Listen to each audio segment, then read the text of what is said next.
महाराष्ट्र के नासिक से दिल दिला देने वाली खबर आई। यहां ऑक्सीजन की कमी से 22 मरीजों की वेंटिलेटर पर मौत हो गई। नासिक के जाकिर हुसैन हॉस्पिटल में ऑक्सीजन की सप्लाई रोके जाने से यह हादसा हुआ है। दरअसल ऑक्सीजन टैंकर से ऑक्सीजन लीक होने की वजह से पूरे अस्पताल परिसर में धुआं हो गया था, जिसकी वजह से अस्पताल में ऑक्सीजन की सप्लाई रोक दी गई। लेकिन इतनी ही देर में वेंटिलेटर पर रखे 22 मरीजों की जान चली गई। महाराष्ट्र सरकार ने नासिक ऑक्सीजन गैस लीक हादसे की जांच के आदेश दे दिए हैं। साथ ही मृतकों के परिजनों को 5-5 लाख के मुआवजे का ऐलान कर दिया गया है। महाराष्ट्र के स्वास्थ्य मंत्री राजेश टोपे ने नासिक पहुंचकर अस्पताल का दौरा किया और मृतकों के परिजनों को सांत्वना दी। देश में कोरोना के आंकड़ों का नया रिकॉर्ड दर्ज कर दिया गया है। देश भर में पिछले 24 घंटे में तकरीबन 3 लाख लोग संक्रमित पाए गए हैं। इन 24 घंटों में संक्रमण से 2023 लोगों ने दम तोड़ा है, जो कि एक दिन में कोरोना से मरने वालों का अब तक का सबसे बड़ा आंकड़ा है। देश में कोरोना को मात देने वालों का आंकड़ा भी बढ़ा। एक दिन में 1,67,000 से ज्यादा मरीज कोरोना से रिकवर हुए। उधर देश में एक्टिव मरीजों की संख्या भी बढ़ गई है। अब देश के अलग अलग अस्पतालों में 21 लाख से ज्यादा कोरोना मरीज एडमिट हैं। देश में अब तक कुल 27 करोड़ से ज्यादा कोरोना सैंपल टेस्ट किए जा चुके हैं, जिनमें से 16 लाख सैंपल कल लिए गए थे। यूपी में पिछले 24 घंटे में कोरोना के 33,000 से ज्यादा नए केस सामने आए, जबकि 187 लोगों की मौत। लखनऊ की बात की जाए तो पिछले 24 घंटे में 5,902 केस सामने आए। यूपी में अब तक कोरोना से 10,346 लोगों की मौत हो चुकी है, जबकि 2 लाख से ज्यादा लोग अभी भी एक्टिव हैं।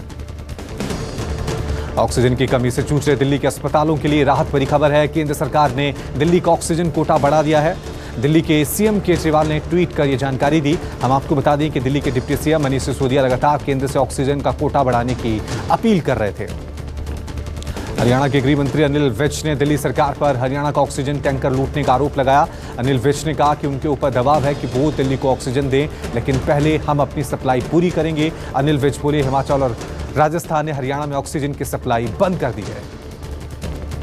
कोरोना वैक्सीन को खुले बाजार में बेचने के ऐलान के बाद सीरम इंस्टीट्यूट ने कोविशील्ड की कीमतों की घोषणा कर दी। सीरम ने राज्य सरकारों के लिए वैक्सीन की कीमत 400 रुपए प्रति डोज रखी है, जबकि खुले बाजार में कोविशील्ड वैक्सीन की कीमत 600 रुपए रखी गई। कोरोना के जानलेवा कहर की रोकथाम को लेकर आईसीएमआर ने बड़ा दावा किया। आईसीएमआर के मुताबिक कोवैक्सीन कोरोना के अलग अलग वेरिएंट से लड़ सकता है। आईसीएमआर ने रिसर्च के बाद कहा कि कोवैक्सीन कोरोना के डबल म्यूटेंट स्ट्रेन से भी लड़ने में कारगर है। प्रियंका गांधी ने प्रधानमंत्री नरेंद्र मोदी पर करारा वार किया। प्रियंका ने कहा कि जनता बेहाल है और मोदी हंस रहे हैं। ऑक्सीजन की कमी पर भी प्रियंका गांधी का मोदी पर निशाना। कहा, देश में ऑक्सीजन तक की कमी है, बिना ऑक्सीजन मरीज मर रहे हैं। पहली लहर में ही सरकार क्यों तैयार नहीं हुई? दूसरी लहर बेकाबू है, सरकार की कोई तैयारी नहीं है। कांग्रेस महासचिव प्रियंका गांधी के आरोप पर बीजेपी प्रवक्ता संबित पात्रा ने पलटवार किया। कहा, जब राजनीति नहीं होनी चाहिए तब कांग्रेस पार्टी और खासतौर पर गांधी परिवार राजनीति कर रहा है। कांग्रेस गिद्ध पॉलिटिक्स कर अफरा तफरी फैलाने की कोशिश में है। ऑक्सीजन की सुरक्षा के लिए यूपी सरकार ने बड़ा फैसला लिया है। अब यूपी के ऑक्सीजन प्लांट पर पुलिस बल की तैनाती की जाएगी। इसके अलावा जीवन रक्षक दवाओं की कालाबाजारी रोकने के लिए छापेमारी भी होगी।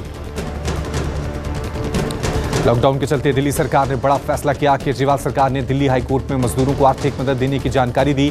दिल्ली सरकार ने हलफनामा दायर करते हुए कहा कि सरकार श्रमिकों को 5-5 हजार रुपए की आर्थिक मदद देगी। सरकार की ये मदद 1,71,861 मजदूरों को मिलेगी। हाईकोर्ट ने प्रवासी मजदूरों के पलायन पर सरकार से जवाब मांगा था। पीएम की अपील के बाद भी मजदूरों का पलायन जारी है। दिल्ली में लॉकडाउन के ऐलान के बाद से प्रवासी मजदूरों का दिल्ली से जाने का सिलसिला जारी है। आनंद विहार कौशाम्बी बस अड्डे पर आज भी भारी भीड़ दिखाई दी। यूपी और बिहार के दूर दराज शहरों के प्रवासी मजदूरों का तांता लगा हुआ है। पीएम ने कल मजदूरों से जहां है वहीं रहने की अपील की थी। लॉकडाउन की खबरों के बीच महाराष्ट्र से भी मजदूरों का पलायन जारी है। मुंबई के लोकमान्य तिलक स्टेशन पर प्रवासी मजदूरों की भारी भीड़ देखी गई। स्टेशन पर मजदूर लंबी दूरी की ट्रेन पकड़ते हुए नजर आए।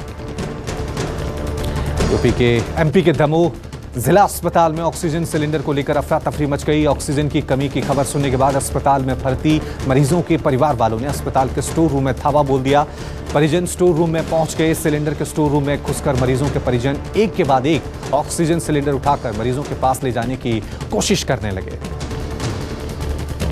राजस्थान के जोधपुर रेलवे स्टेशन पर एक लड़की ने हाई वोल्टेज ड्रामा किया। प्लेटफॉर्म पर लड़की से आरटी-पीसीआर की नेगेटिव रिपोर्ट मांगी गई। रिपोर्ट ना होने पर लड़की से सैंपल देने को कहा। इस पर लड़की ने हंगामा कर दिया। कड़ी मशक्कत के बाद लड़की को शांत करवाकर सैंपल लिया गया। सैंपल देने के बाद लड़की को जाने दिया गया। बंगाल में कल छठे चरण में 4 जिलों के 43 सीटों पर वोट डाले जाएंगे। उत्तर 24 परगना जिले के 17, नादिया के 9, पूर्वी वर्धमान के 8, उत्तरी दिनाजपुर की 9 सीटों पर वोटिंग होगी। वहीं हिंसा की आशंका को देखते हुए केंद्रीय सशस्त्र पुलिस बल की 932 कंपनियां तैनात की गई हैं। छठे चरण में 306 उम्मीदवारों की किस्मत का फैसला होगा।